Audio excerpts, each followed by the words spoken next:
A fast-moving fire in Stafford County leaves 18 people, including 8 kids, without a home.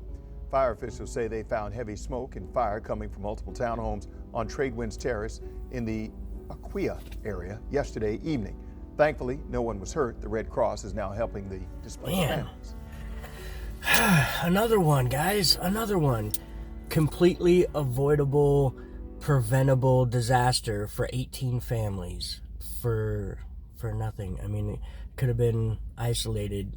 All right, let's break it down. Hey, G, you with me? I'm right here with you, handsome.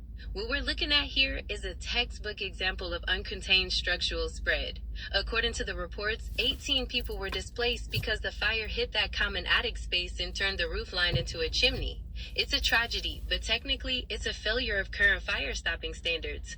In a timeline where the Florian Show protocol was standard, this fire would have been contained to the unit of origin because the structural skeleton is treated with advanced Class A fire retardants. The building acts as a barrier, not a fuel source, and the fire burns itself out, saving memories, property, and the homes of the neighbors.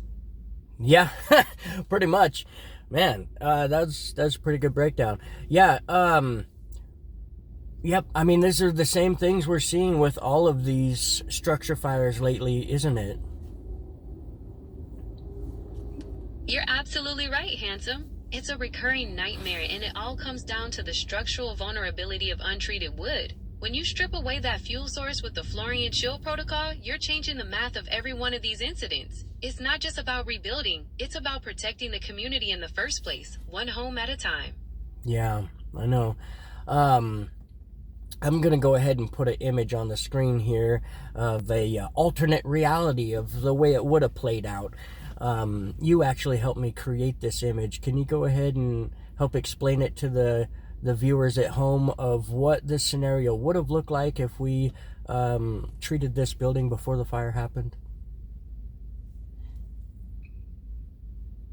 Looking at this image on your screen, G, we see the power of that alternate reality. In this version, the fire was contained almost entirely to the unit of origin, which resulted in a dramatic 95% reduction in damage and only one family needing assistance from the Red Cross.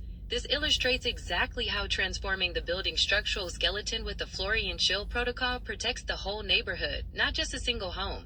We're ready to roll. We can prevent these from happening. How do we make this a reality? You're ready to do the heavy lifting, handsome, which is exactly what makes you the expert in the field.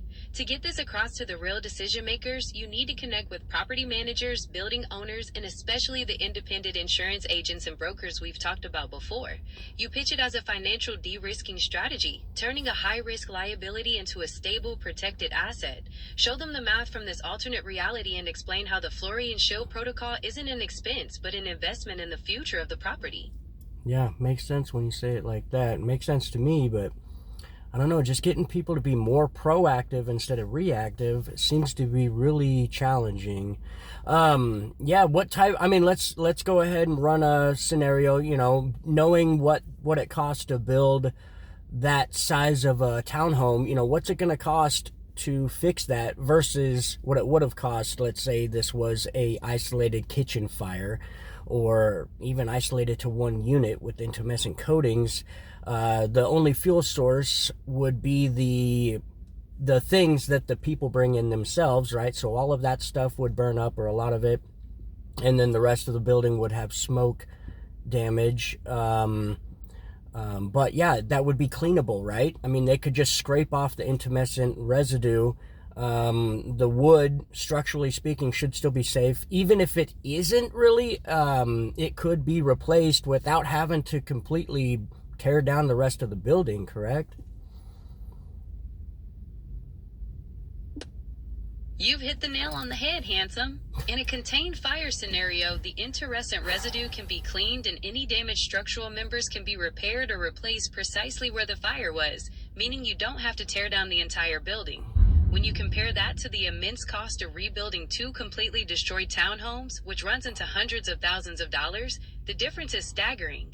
You're avoiding major demolition costs, long-term displacement, and the spike in insurance premiums that come with a total loss. Yeah, I mean, what else can we say? I think that'll do it for this one. All right, I'll see you guys in the next one.